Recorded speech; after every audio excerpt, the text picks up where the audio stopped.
Well, I'm John Voket. I'm associate editor here at the Newtown Bee, and also work in broadcast with Connoisseur Media, approaching 30 years on radio. And honestly, been working in newspapers since I was about 8 years old. Started my first paper route. Did newspaper delivery all the way through high school. Got a motor route when I got my driver's license, went on to be the editor of my college newspaper as a freshman out in Denver.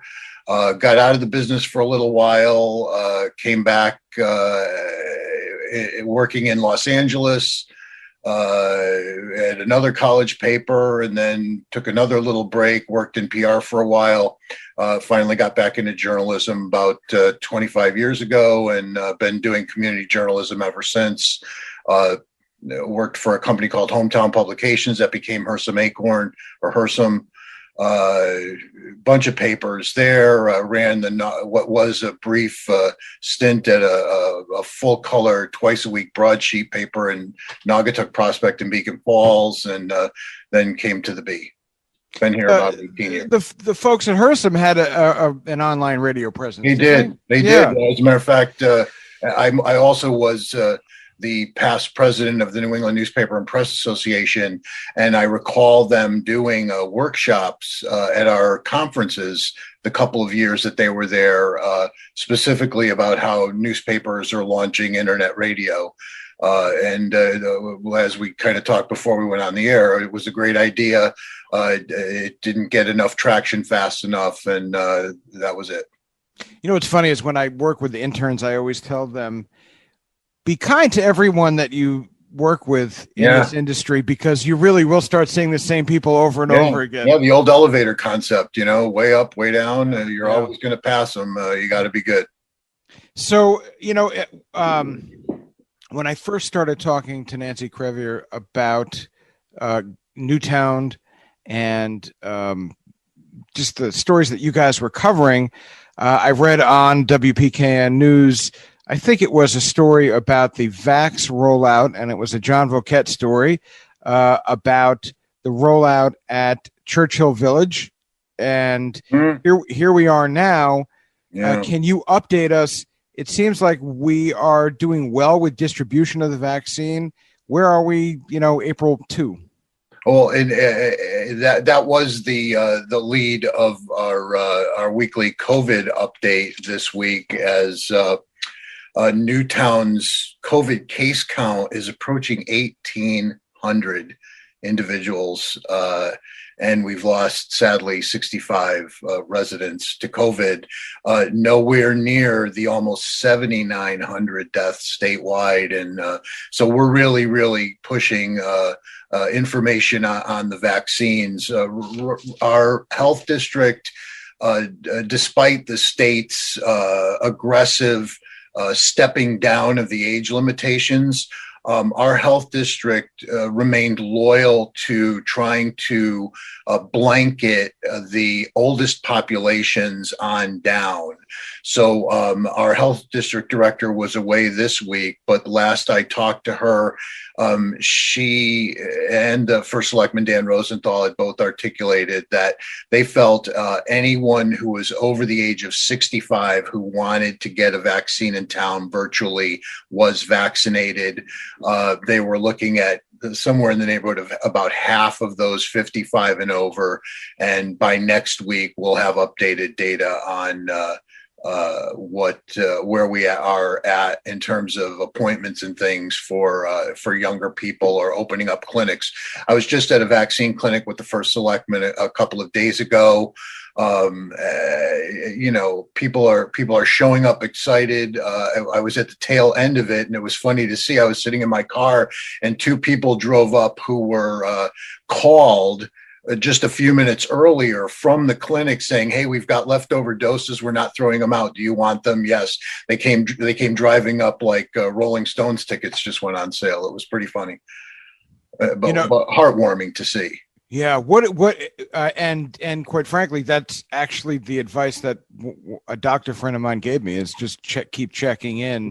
Yes. Unfortunately, I will tell you from personal experience yesterday, trying to traverse the state website, and it was just, I mean, it literally, like you said, was trying to score concert tickets. I Well, was getting kicked off and yeah. bounced off, and Yeah. Well, John, when you get your Newtown Bee this week, you'll be happy to see our coverage of the state's opening 100 new vaccine sites over the next couple of weeks, including about 24 that we listed in our article this week. That's online now at newtownbee.com. That lists about 25 26 different sites that are all within about a 10 to 20 minute drive of Newtown. There'll be a lot more access sites. And as we heard from the governor yesterday afternoon at his twice weekly presser, the federal government is really opening up the spigot and pipelining Connecticut a huge amount of vaccine doses. So all of these new sites will be fortified with opportunities for people like you. Hopefully next time we talk or by next week, we'll at least hear that you've got an appointment, if not your first shot on board. So, in town, obviously a year ago, we couldn't picture what this would be like, but I remember attending services virtually. I think people are starting to be allowed back into houses of worship in town. Smaller numbers, but talk to us a little bit about, is the Newtown Bee doing any coverage about this holy time of year? Our coverage of the Lenten and Easter season is headed up by Shannon Hicks-Will, who runs the religion page along with a number of other departments. We've got church notices and regular coverage of happenings around town. But to the best of my knowledge, as far as this week's edition go, our focus is just what the churches are providing us with information. You might appreciate this, but St. Rosalima has provided people in their cars with a low band FM simulcast of the Mass. Yeah, I covered the first one way back when. It was pretty interesting standing in the back of the parking lot watching. Yeah. It really was like an old drive-in theater with Father Bob, Monsignor Weiss, and company all up at an open air event. It was very spiritually uplifting, I have to say. Yeah. School. We've made it almost another school year under these bizarre times. Yeah. And Newtown Bee has done a tremendous job covering the school district. Talk to us about the end of the school year. That's really a question for our Eliza Hallebeck, our education reporter. John, I have to be honest with you. Our while we are very collegial here, our treetops are very defined. I not only have am blissfully worry-free about the quality of our education coverage. That is because Eliza's on top of it. I was looking over her queue of work for this week, and I think we're coming off the tail end of a vacation week for schools. So there wasn't a huge amount of, there were a few announcements and things, but there wasn't a lot of school reporting. She has been attending over the previous weeks an escalating number of activities. So those activities within the schools are happening, and she's also got a rich network of contacts within the school district that she's using to keep on top of everything that's going on. Obviously, the challenge is also on the teachers and administrators and support people to provide it, because they're under such a huge amount of stress and demand right now. So I really have to not only extend compliments to Eliza for the quality and content, quality and quantity that she's producing, but also to all the people in the school district for keeping the Newtown Bee in mind, to be able to share the information that they're able to provide to the community. John, there's no question that the Newtown Bee has a huge footprint in town. I was honored to be in the snapshot a couple of weeks ago, and I can't tell you how many people said, "Hey, that was really great." And I said, it's neat to see that people still pick up, and these are older folks, so they're not necessarily online, although we do invite people to check out the website, right? Sure. But we've got, it's amazing, between our website and our social network, we were 5 followers short of like 13,000 followers on our Facebook page this week, and we get 15 to 20,000 unique views a week on our website. We've got people all over the world who lived in Newtown at one point, worked here, or have loved ones here, or were touched by someone or something in Newtown, who still check in to see what's happening in Newtown. And in fact, I have a close friend who moved to Virginia with his family back last fall, and I was speaking with him, and he is going to be taking up a subscription to the print edition because he knows that our website only usually publishes about 40% of the material that goes into the paper. They want to know everything that's going on, so they're getting the actual paper, and for less than $1 a week, there's no way anyone in town could possibly get more information about everything than getting the print edition. Yeah, and it's so funny that you guys managed to have kind of like a synergy. You know, one doesn't step on the other; they're complementary. I remember in radio news years ago, my news director warning me, don't put too much out there online because then they won't listen. But that's not the case. I think I rely on both. I really do. Yeah, and we do have some web unique. Speaking of which, one of our 2 pieces this week focusing on non-print media. We are starting to do fairly well with some internet webcasts and Facebook Live webcasts. We had a very, very successful one on youth suicide awareness and prevention last Monday, and this coming and the following Monday nights, we're going to have a 1-hour webcast on each of the 2 largest upcoming referendum authorizations that our residents are going to be asked to endorse when on April 27th at our annual budget referendum. So we use the print and website to drive people to our YouTube channel and our social networks where they can get content that they can't possibly get in print or on the web. Can you tell us more about how that forum on this youth suicide went, and maybe a little bit more about what folks will be voting on? Sure. The youth suicide event was done in cooperation with Newtown's newly seeded suicide prevention initiative. Its co-chairs, Maureen Crick-Owen and Anna Wiedemann, were both on board, along with First Selectman Dan Rosenthal, who just basically helped us launch it with some welcoming remarks. We had spectacular participation from Newtown Middle School health educator, one of the Newtown Police Department school resource officers, and 2 a doctor and a PhD from Connecticut Children's, talking about how they were one of the only health systems in the state that is using a suicide screening program for children starting at age 10 to help identify problems. And it was we went over some really, really disturbing statistics. Youth suicide was becoming an epidemic way before COVID.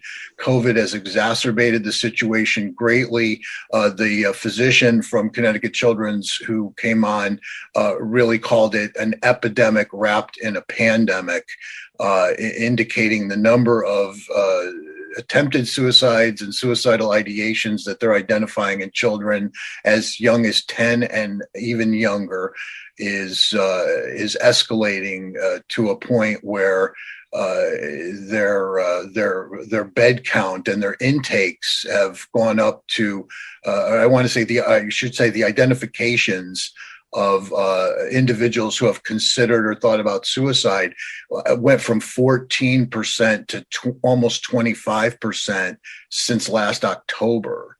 So it is a significantly escalating concern, and I'm so proud to have had the Newtown Bee be asked to co-pilot this first 2021 program for the municipal initiative. So it was great. I think I want to say it's been shared or viewed well over 1,000 times since last Monday.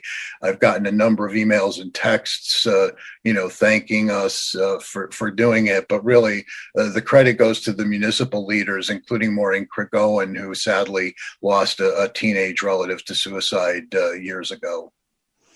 We've talked about it on the air, the cyberbullying aspect. I'm sure that was brought up. Boy, that is a plague. Yeah, we decided we could spend another entire hour just talking about substance abuse and cyberbullying contributions to it. But the strongest message that emerged from all sources was younger people need to dial it down when it comes to screen time and access to electronic information. That most of the guests on this webcast were attributing the cyberbullying to the biggest threat to our young people in terms of suicide risk. Yeah. John, you mentioned some important stuff coming up. Yeah, we had a really busy week this week. I can't let you go, John. I don't know how much time we have, but I really have to send out kudos to my fellow associate editor, Shannon Hicks Will. She was crazy busy this week. We had the third or fourth structure fire in a row. We've been averaging about one a week now for 3 or 4 weeks. She had a really bad one last weekend that she reported on up on Platts Hill Road. Thankfully, in that case, no injuries to humans or pets, just the building. She also was way ahead of everyone in covering the extradition of a sex offender from Sandusky, Ohio earlier this week, who was arraigned yesterday.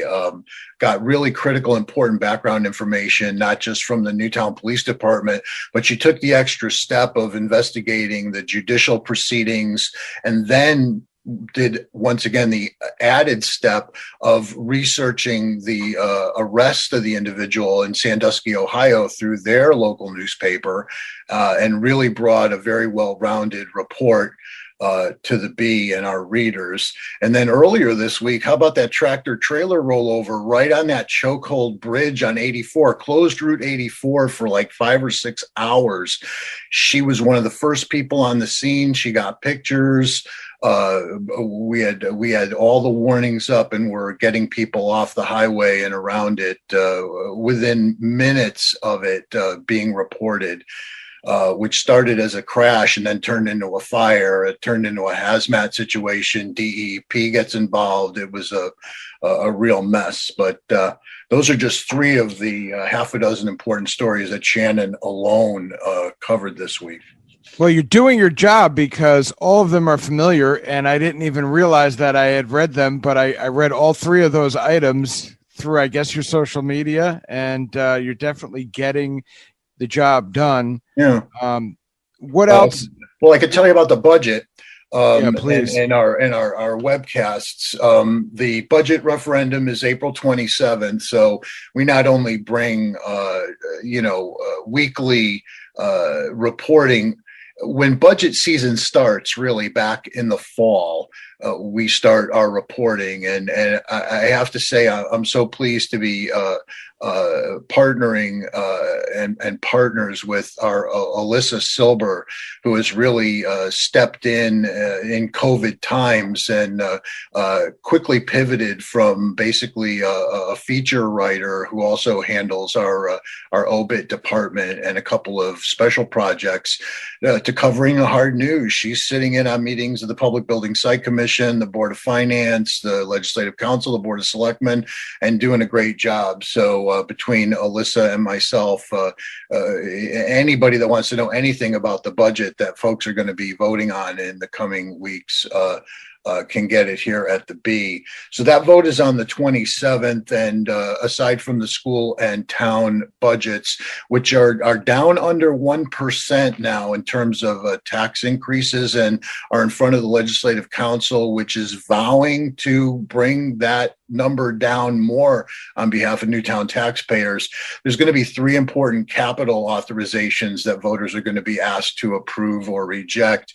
A $1.5 million gas boiler and LED lighting upgrade over at the Reed Intermediate School. And then the two items that are subject to the next two webcasts, the next two Monday nights at 5:30 on Facebook Live at the Newtown Bee's Facebook channel.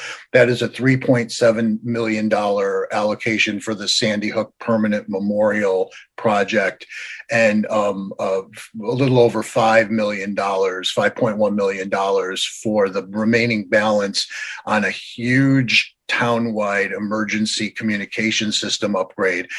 John, there is no greater fear than sitting listening to the scanner when somebody is out at a serious call and hearing the dispatcher say, we're not receiving you, and hearing and being located in a place where I can hear the firefighter or the police officer on the other end, particularly the fire and ambulance on the other end, calling in, and their information is being relayed by middlemen because they can't. They're in a dead spot here in town and they can't relay information. And we've had situations where fire command personnel have had to use their cell phones to communicate to dispatch because their radios don't work. Newtown is finally going to solve that problem with this big town-wide system upgrade, and voters are going to be asked to weigh in on that. And we'll be talking about it a week from Monday. Okay. Well, I recently used your story on the emergency dispatch center's move. And, that seems like that was overdue as well. Also, a critical component to the new police station and a potential future opportunity for revenue for taxpayers, because thoughtfully, that new communication center was designed with enough space and infrastructure to be able to accommodate taking on dispatch duties for at least one other small to medium-sized town, or perhaps even two smaller towns in the region. It's a direction that emergency communications is going nationally. Certainly, there are thousands of counties around the country that have countywide emergency dispatching. Connecticut is a little slower to move to regionalized emergency dispatch, but we will have the opportunity to be a hub for that here in Newtown in the coming years. Like mutual aid, or literally just taking over? Literally being the dispatch for, say, it'll be Newtown Fire Ambulance Police, maybe like Roxbury and Bridgewater, right, Police and Ambulance and Fire, or something larger. Like, there's no reason why a dispatch team in Newtown couldn't dispatch fire, police, and ambulance in Thomaston or Prospect, because these days it's all electronic. So it's you don't need to be in the town to be able to direct emergency response to calls farther afield. Interesting. Now that you say it, it makes perfect sense, but I never really thought about that. John, the Newtown Bee is available now. I picked mine up at the Big Y, by the way. People can pick it up. Anything else that they'll want to follow up on when they get this week's edition? Well, Going back to my friend and colleague Alyssa Silber, she not only did great justice to Board of Finance and Board of Legislative Council meetings this week. She also, in keeping with her love of pets and animals, did a very thoughtful piece on helping people understand how to, live with birds of prey that might be nesting and raising their little chicks in trees and other areas around their properties in town. We had Andy Hutchison, our sports editor, following the third-seeded Newtown New Fairfield High School hockey team all the way to the finals. Sadly, they were not successful in the division finals, but it was a hard-fought battle, and he had coverage all over the place as the hockey team moved toward its end of season. So a lot going on in town.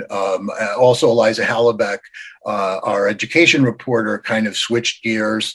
She's got a series that's called Get to Know, and it looks at various local sites, buildings, and properties. This week, she focused on the Orchard Hill Nature Center in concert with our Parks and Rec director, Amy Mangold. And if anybody has ever looked at a property or a building in town and said, oh, I wonder what that is, or I wonder what the story is behind that, all you have to do is email Eliza, Eliza, at thebee.com and say, hey, Eliza, what about this property? And it might show up as a get to know feature subject in some future edition of the Newtown Bee. I really like that. And we just moved here a year ago, so I have a lot of questions. So tell her to expect here. Bridgeport. Oh, okay. I mean, originally New York, but right. My wife and I had bought property, ironically, across the street from WPCAN on the campus of UB. Oh, yeah. But then we had a beautiful baby daughter, and it was time to get out of Bridgeport. And I had been, driving between Danbury. I had a studio in Danbury and Bridgeport, and passed through Newtown so many times. And we have a financial advisor. This is how you know you're getting old. I have a financial advisor now, and he is located right downtown by the flagpole. Ah, good. So he said, hey, man, you got to check out Newtown. It's where it's at. Yeah. And he was not wrong. And we, as I said earlier, we value folks supporting us. We're not a nonprofit, but we are a struggling small business. A lot of people are used to just getting their news from our website. We can do so much more. As I told you, we do about 40% on the web and the whole balance of everything else in print. If we could just get people to join in the family of individuals getting the Newtown Bee print edition at home every Friday or Saturday, typically every Friday when it's datelined, we would love to have you. It's less than $1 a week. You can just go to our website, newtownbee.com, and hit on the subscription tab. Give us 3 months, give us 6 months. If it's not your thing, we thank you very much. But we typically hear the opposite. When people get it, they're like, so much more in print. We sit there on Friday night or Saturday morning for hours, or go through the paper cover to cover. It's got photography that we don't put online. It's got event notices we may not really highlight online. A lot of activities and a lot of news. We hope folks will tap into that and get our print edition as a subscriber. In what my mom calls the big paper. You have to be a pterodactyl to read it. That is my motto. That the company has up to now not adopted above the masthead, but I'm still pushing for it. John, it was a real pleasure having you on. Please join us anytime you'd like. If you want to sit in with Nancy, I wouldn't mind talking to the two of you at the same time. We'll now get this that's up. A comedy team. No, that would be great. Great to see you, and looking forward to chatting again.